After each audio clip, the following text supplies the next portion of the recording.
How much of an impact does body weight have on how much you can bench press? I don't know. Some impact. It's going to vary from individual to individual because there's all these factors like, are you one of those guys that the way you're built, when you add body weight, can you actually get that stomach? You can actually bounce the bar off, because if you can take inches off your range of motion, I mean, right there, I just went up a couple 100 pounds on my bench. I don't know about you, so it depends on how we're using this body weight. But if you mean just like gaining fat and size and mass, it's going to add some strength. Anytime your muscle is more volumized with even fat and water, the strands have better leverage because they're pulling from a wider arc. So even a bigger, fatter muscle has better leverage on that big, huge guy than a guy with maybe denser muscles that don't have as big a circumference. Okay, so there is a reason why usually the strongest guy on the planet usually has both a lot of muscle and some fat too, because he's huge, right? The overall hugeness factor does contribute to the absolute maximal amount of what you can lift. So what percentage or how much, I don't know, man. I don't know. Me personally, I wouldn't overeat or get fat worrying about it unless I was trying to be the world's best bench presser or something.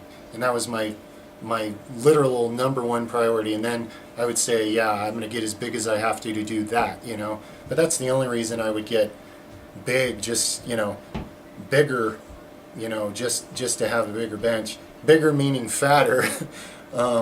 Over time getting bigger from, muscle, of course, that's going to help. So, good question. I love you, man, and I hope that helps. My 2 cents on that. Just reflections for you. I mean, you can make a better decision for yourself than me, but it's just my reflections. It's nice to bounce your thoughts off somebody else sometimes, Do you hope your son will find his passion in the muscle dungeon when he's older? Most important to me is that my sons find their passion in whoever they really are, and then I'm gonna support them in that. Workout wise, I will teach them basic fundamentals for life. Like, look, even if you're not like going to be a pro athlete, let's say, or you're not into extreme lifting or anything like that, I would like to have them appreciate enough to do basic healthy exercises that would just serve them well in life, at the very least. However, as far as passion goes, no, I have many passions for many different things, and my dad was really cool in this way. He recognized that he wanted to make sure that he never pushed the things he was really passionate about, like that had to be what I grew up to do. Because my dad's he's an extremely brilliant person. And you talk about a brilliant inventor, oh my God. But we're not even going to get into that. But he had the wisdom to know that, as a boy growing up, it would be best if he just allowed me to discover my own passions, which took me forever for different reasons anyway. But that's a wise way of parenting right there. That is a wise move on his part, and I'm thankful.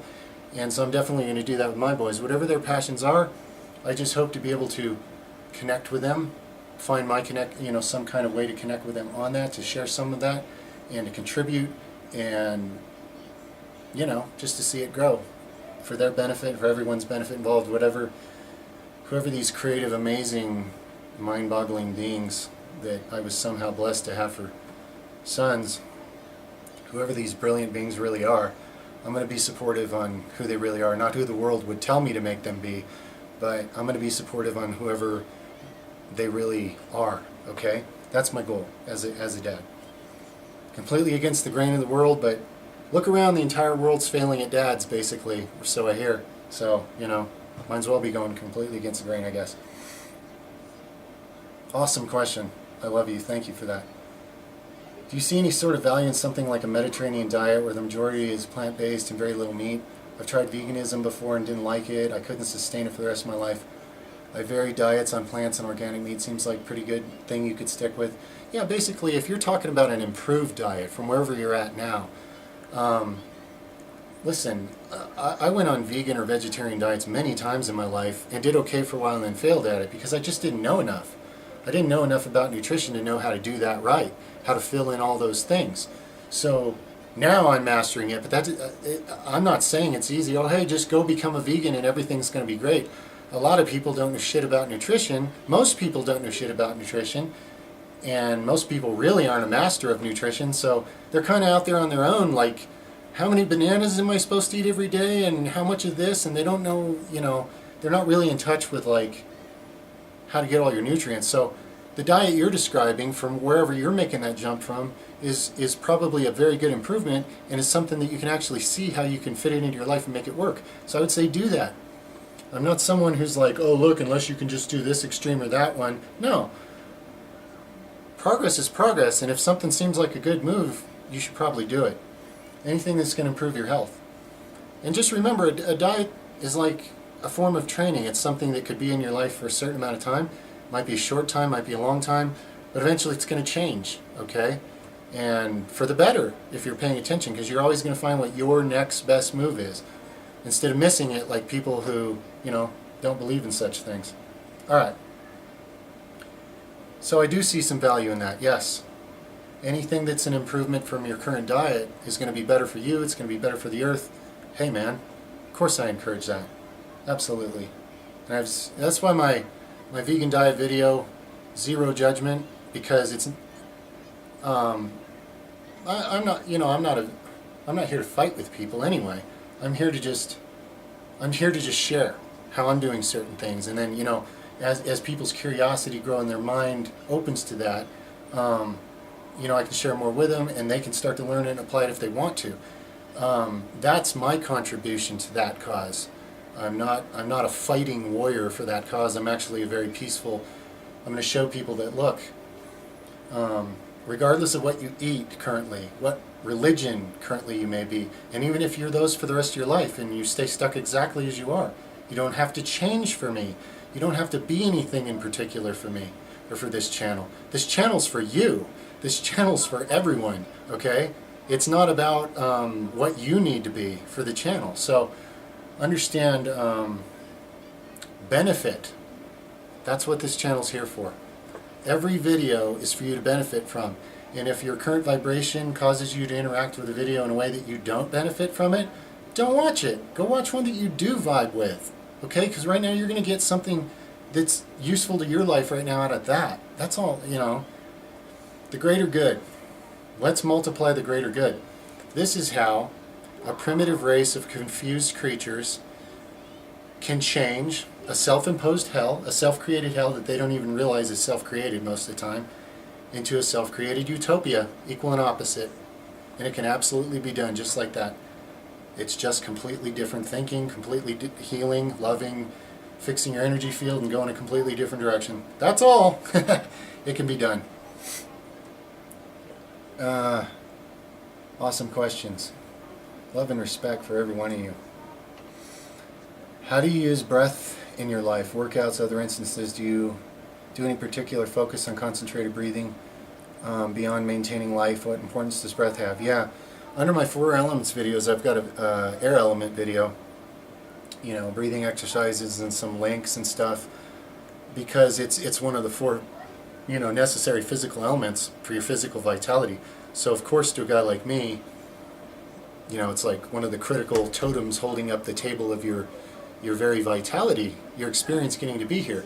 So breath is super important. Now, I'm not some high-level master that's done a whole bunch of breathing exercises, but I definitely work with it. I definitely notice that when I do breathe deep or get some extra or pay attention to breathing deep, it definitely changes your brain chemistry and puts you in a much more peaceful, higher vibrational, relaxed state, just like that, without anything else, just that. So there's a lot to it.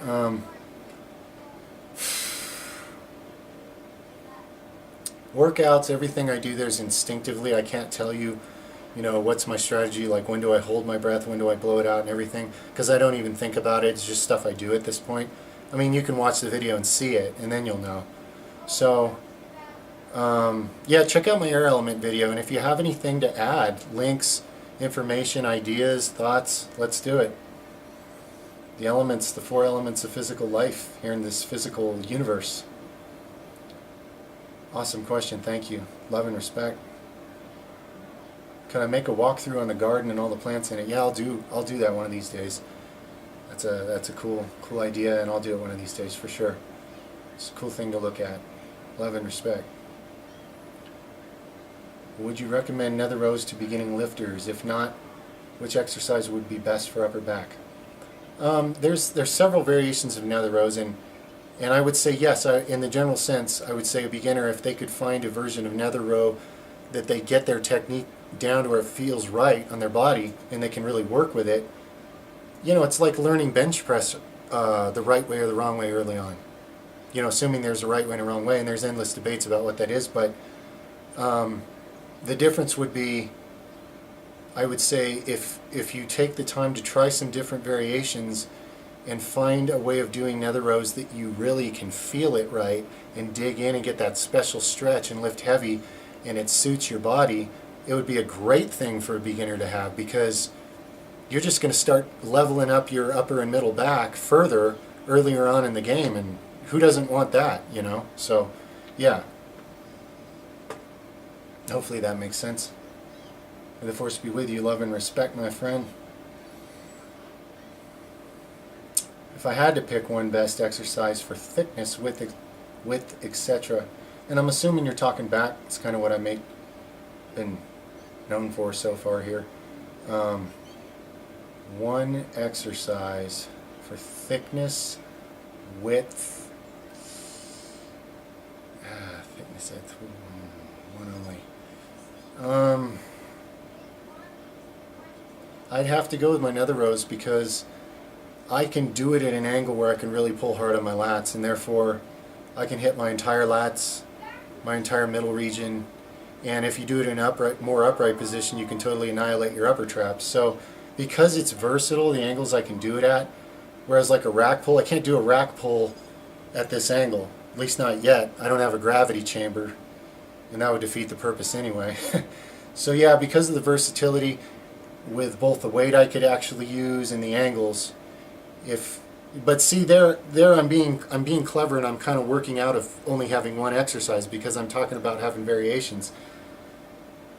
There's even one variation of the nether row that I could pull at an angle where I could hit my entire back and lats, everything from top to bottom, pretty good. So it would either be that, or probably some version of those heavy ass Yates rows that I do, because one thing I can say for the heavy Yates row, it hits everything at the same time. I consider it kind of special more for lower lats, and kind of depends on the angle you're doing it at, but that's a great exercise for hitting the entire back at the same time. Heavy Yates row. So heavy Yates row, heavy nether row, if I was stuck with one. Okay. Love and respect. Good question. Have I heard of the Norwegian frequency study? No, I haven't. Even though I got a lot of Norwegian ancestors, doesn't mean I'm privy to that there study. No. So tell me about it if you want to. You know, give me a basic rundown of what their method was, and then I'll let you know my thoughts on it. You know, because I've probably done something similar at some point, since I've kind of designed every kind of different thing under the moon, for the most part, at some point or another. So let me know if it's interesting stuff. Love and respect to you, my friend. Have I ever suffered acid reflux after heavy pulls, or in general? I have in general, not after heavy pulls. Do you have some non-conventional tips to fix that problem? Thank you a lot. Enjoying your videos. Now me, because I'm an intermittent faster, and I only eat after all my work's done for the day, you know, I'm empty inside. I clean my entire day. If you go check out my detox video, I'm actually truly, literally empty inside all day. Like my guts are empty, and it feels nice. I like it that way. Anyway, so I don't get like acid reflux because there's nothing to be burping up or, irritating my stomach acid. Something you're eating is not digesting well, and then you're burping it up and your stomach's irritated. Check into your food combinations. There's a lot of things we get in the habit that we like to eat that are not in our best interest. They just don't suit our personal DNA or whatever. And minor food allergies are rampant. People are eating a lot of things they're minorly allergic to, and it's just creating inflammation in your body. But yeah, acid reflux, you need to start detoxifying your entire digestive tract. Check out my detoxification video. Start there. and start getting the supplements in after that. But you need a reset. Everybody needs a major reset for the digestive system and all the organs that are related to it. And if you'll do that and start over from a cleaner level than you've been at by far, acid reflux probably go away just from that, just from actually detoxifying your liver. That's no doubt congested, and that's part of why you're having acid reflux. Gallbladder, kidneys, an entire large and small intestine, all that stuff needs major cleaning, and then things like acid reflux go away, okay?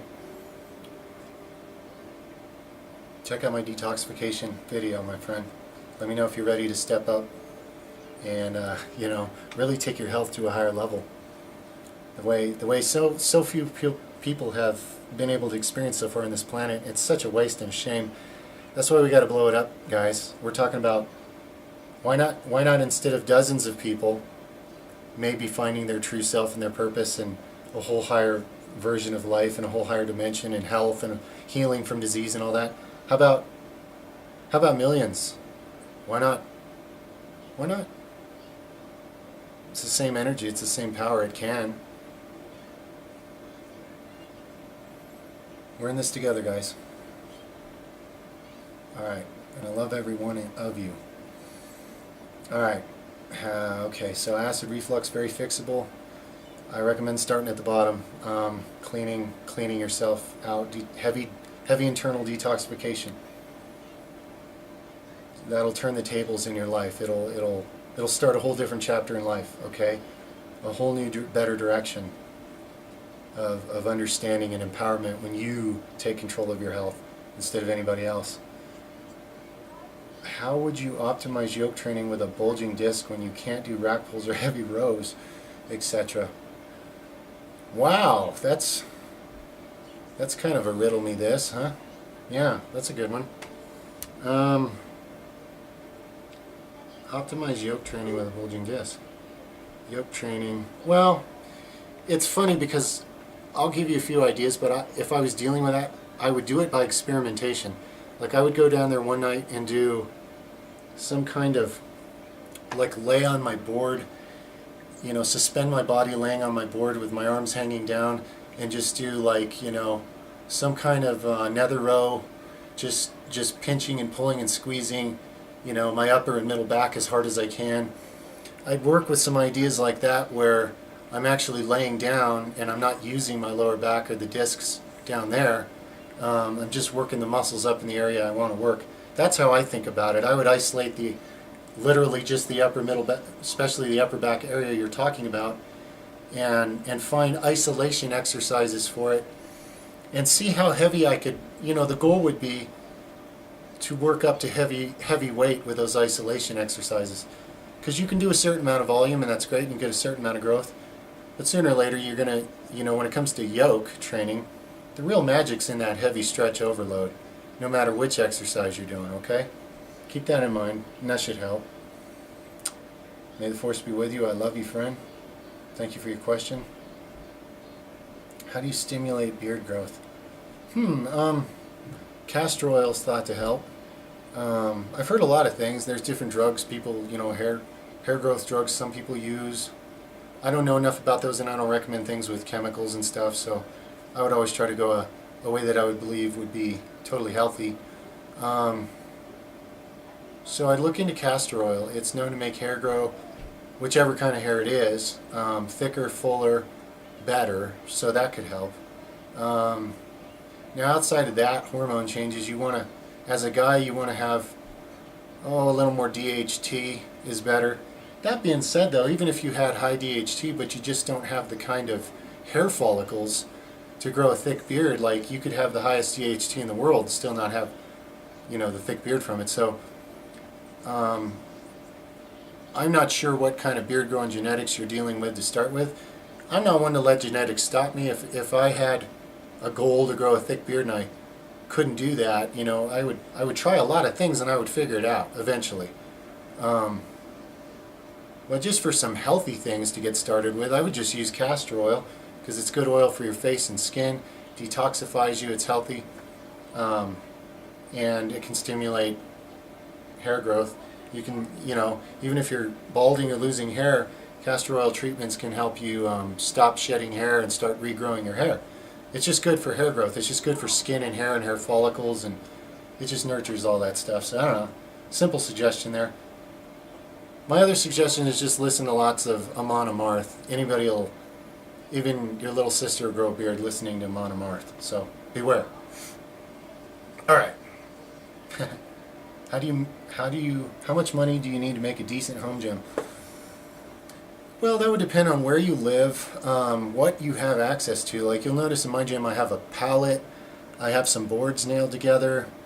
I've rigged up a lot of things out of common things that I had access to that can be very useful training equipment. So it kind of depends what else you have access to. If you're only going to buy like professionally made equipment, it's been so long since I bought any of that stuff. I don't, I buy little things now. I keep adding more exercise bands, or I buy a couple plates here and there. But I haven't had to buy anything big. That power rack, I don't remember what it cost. I got that thing like, I don't know, like probably close to 20 years ago. It's crazy. So I can't even remember what it cost. So it depends what kind of home gym you're making. I could, let's say you had access to nails, hammer, and boards, right? Like scrap lumber. You could build sawhorses. You could build benches at different angles to do all kinds of exercises off of. You could build like a Viking press out of all wood, out of like a wooden frame, and then like wooden boards that if you're ingenuitous and you had some basic materials to work with, you can actually build a lot of really good stuff that works just as well for working muscles as anything else. So let me know if any of that matters to you.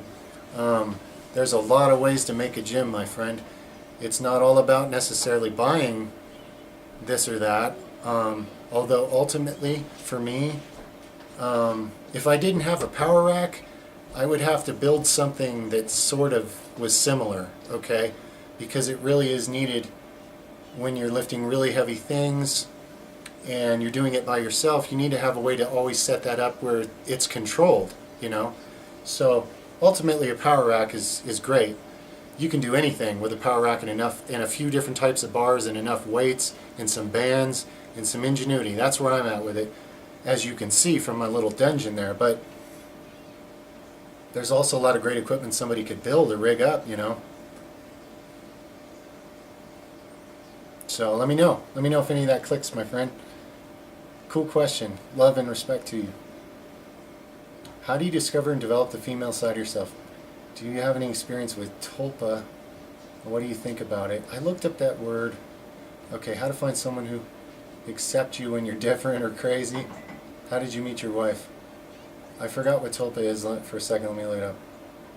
Oh, an entity creating mind. Right. Tulpa. Yes, I understand. I understood the concept as soon as I read it. It's a concept I already know. I just didn't know that term. Okay, so one thing at a time here. What was your first question? How do you oh gosh.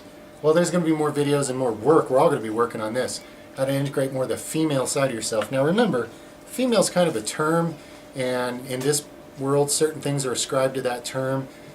They get labeled as female or male. That's one way to divide things, like yin and yang, or up and down, or light and dark, or here and there, and male and female, and all that. So don't get confused here and think that when we talk about finding our female side, necessarily every trait's going to make you seem like more feminine, or some of that will put you more in touch with more feminine energy, what it really is, not some cliche shitty version of it.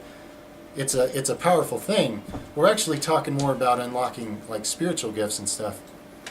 Okay, I'm out of time on this camera, so I'm going to upload this much, and then I'm going to erase and restart so we can start recording and I can go on here. Let me try to see how much we didn't have a whole, let me try to blaze through this. Okay, we're going to have to work on that a lot more, integration of the female side. It's a lot more than you think. It's about energies and spiritual powers and all kinds of stuff. And the division of mind, body, spirit. This isn't going to work, guys. I don't want to rush through these, so let me try to finish your question on this roll of film, so to speak, and then I'll continue on. I'll reload it. Where were we here? Female energy, multi-part question you had that was really good here. Scrolling around, scrolling, where's it at?